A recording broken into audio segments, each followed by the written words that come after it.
DPO जी। बताइएगा कितना मेहनत करना पड़ा, सफलता के पीछे किनका हाथ रहा, बताइए। मेहनत तो काफ़ी करना पड़ा था, बहुत उतार चढ़ाव भी आए थे। और सफलता के पीछे कहूँगा पूरा परिवार का हाथ था। जब भी कभी कभी छोड़ने का मन होता था तो इन्हीं लोगों की बैकिंग थी कि नहीं, करते रहो, हो जाएगा एक दिन। हम लोग सपोर्ट में है, पूरा सपोर्ट में है। और हर इम्पोर्टेंट डिसीजन जैसे पापा मम्मी ये भैया लेते थे या दीदी लेती थी, तो हर तरीके से सपोर्ट किया उन्होंने, हर रास्ते पे हर मोड़ पे किया सपोर्ट उन्होंने। कितना चुनौती का सामना करना पड़ा। चुनौती तो बहुत सारी थी। एक टाइम था जब मैं फ्रस्ट्रेट हो गया, ऐसा लगा था कि नहीं हो पाएगा, मैं छोड़ देता हूँ। लेकिन फिर परिवार ने ही बोला कि नहीं नहीं करो, हो जाएगा हो जाएगा, लंबा टाइम है, लंबा रेस है ये, कुछ ना कुछ मतलब हो जाएगा आगे से ढंग से। तो फिर करता रहा, अंत में जाके मिल गई सफलता। मन में ऐसा भी विचार आया कि बहुत कठिन है, इसको छोड़ देते हैं, फिर दूसरा तैयारी करते दूसरे चीज़ का। ऐसा ऐसा कई बार आता है, लेकिन कहीं ना कहीं अंदर से थोड़ा सा भरोसा होता है, जहाँ पे लगता है कि नहीं कर लेंगे शायद। बीच बीच में कभी लगता है कि क्या कर रहे हैं, क्योंकि अगर बहुत साल ऐसे बीतने लगते हैं फिर लगता है कि कुछ आउटपुट नहीं मिल रहा। तो बीच में लगता है कि क्या हो रहा है मेरे साथ, कुछ आउटपुट नहीं मिल रहा है, या फिर कुछ कर नहीं पा रहे, या वही रूम, वही चीज़ें, वही किताबें, वही एग्ज़ाम सेम आप दे रहे होते हो। तो फ्रस्ट्रेशन होती थी, लगता था कि मुझे शायद कोई कहीं और शिफ्ट करने जाना चाहिए। लेकिन वही फिर मैं बता रहा हूँ, परिवार का ही भरोसा था, बार बार मुझे ये फोर्स किया कि उसी में लगे रहो, किसी न किसी दिन मिल जाएगा, इसी में मिल जाएगा, कुछ अच्छा मिल जाएगा।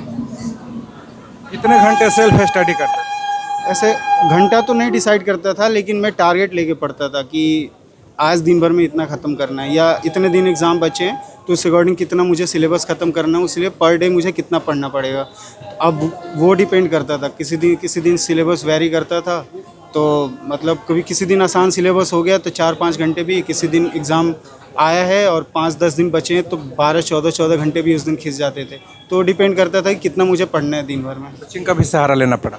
क्या? कोचिंग का भी सहारा लेना पड़ा। कोचिंग का सहारा लेना पड़ा था। मैं दिल्ली में ही था, कोचिंग कर रहा था मैं। पूरा देख रहा हूँ कि मिलने लोग लेने आपको महिला पुरुष हर कोई आपको मतलब फैमिली वाले आए हुए हैं। ये देख करके यहाँ पर उतरते हुए कैसा लगा आपको? नहीं, यहाँ आने के बाद ये देख के ऐसा लग रहा है कि कुछ तो बड़ा किया है मैंने, काफ़ी खुशी हुई है। और मैं धन्यवाद देना चाहता हूँ सबको जो मेरे लिए आए, जो मेरे लिए अभी प्यार दिखा रहे हैं। तो और खुशी मिली सबको देख के। एक चीज़ और देखने को मिला कि अभी पिता आपसे मिले तो इनकी आंखों में आंसू थे। ये पिता अभी भी भावुक हैं। हाँ, क्या किए देख रहे हैं अभी भी ये? खुशी है, बहुत खुशी है।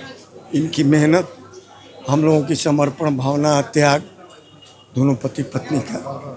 और हमारे पिताजी स्वर्गीय रामदुलार राय शिक्षक, उनकी भी आत्मा जहाँ भी होगी आज बहुत खुश होगी, और उनका ही आशीर्वाद है। ऐसे तो मैं देवी दुर्गा का भक्त हूँ, उनकी कृपा तो असीम है।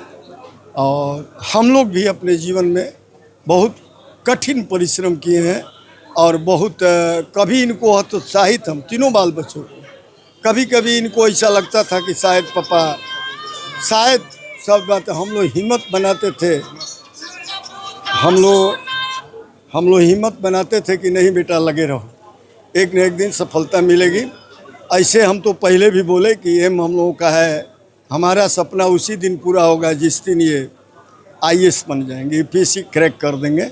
हमको पूरा भरोसा है देवी पर कि एक बार और आप लोग का सारा हमारा समाज आएगा। हम एक पिता के नाते मैंने पूर्ण रूप से अंदर से मैंने ये है कि एक न एक दिन वो सफलता मिलेगी। अभी भी अब किसी को बताने की ज़रूरत नहीं है, पद अच्छा है और ये अपना लगन से काम करे। हम सबको यही, जो भी हमारे बच्चे हैं तैयारी कर रहे हैं, चाहे अमीर के हो चाहे गरीब के हो, आरक्षित हो अनारक्षित हो, सरकार के द्वारा बहुत सारी सुविधाएं मिल रही है।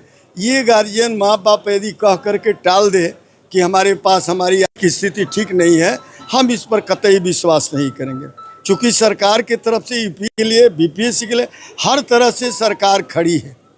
ये हमारे नीतीश जी की एनडीए सरकार की देन है कि जो भी बहालियाँ हो रही है हमारे बिहार में, जो माने बिल्कुल ईमानदारी के साथ हो रही है। हम लोग जैसा कमज़ोर वर्ग का जो आदमी है समाज में जीने वाला, कमाने खाने वाला, उसके भी बच्चे जो हैं अब सपना पाल लें कि हम एक दिन भी अधिकारी बनेंगे, बशर्ते कि उसके लिए थोड़ा सा बचपन से ही जब बच्चा होश संभालता है उसी समय से माँ बाप को चातुर्दी की निगाह अपने बच्चों पर रखनी पड़ेगी। ऐसा नहीं कि इस हॉस्टल में हम नाम लिखवा दिए, इस कॉलेज में नाम लिखवा दिए, मेरा बच्चा जज कलेक्टर बन जाएगा, ऐसा नहीं है। माँ बाप को एकदम एकमात्र इसी पर फोकस रखना होगा कि हमको पढ़ाना है तो पढ़ाना है, बस। सारी सुविधाएं गवर्नमेंट की तरफ। एक सवाल है भैया कि आजकल देख रहे हैं जो युवा है अपने एम्बिशन से भटक रहे हैं, तो क्या कहिएगा उन लोग?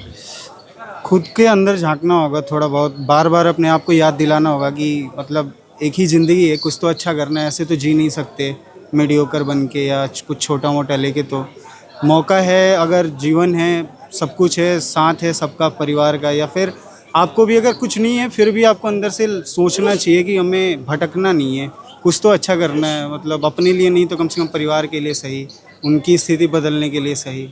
और ख़ुद को बार बार हर दिन हर शाम याद दिलाना होगा कि नहीं हम भटक रहे हैं, अपने गोल से भटक रहे हैं कि नहीं उस डायरेक्शन में लगे हैं। दोनों चीज़ अपने आप को सेल्फ अवेयरनेस देनी होगी इसमें। ये अंतिम पड़ाव है या आगे की जर्नी के लिए भी सोचिए? ये पहला है, उसके बाद आगे और भी है। हाँ, आगे और भी करना है मुझे कुछ। आते ही आप गले लगी, क्या कहिएगा? बहुत खुशी हो रही है। खुशी है? हाँ, अधिकारी के रूप में देखकर बेटे को बहुत ज्यादा खुशी हो रही है। हाँ। जी।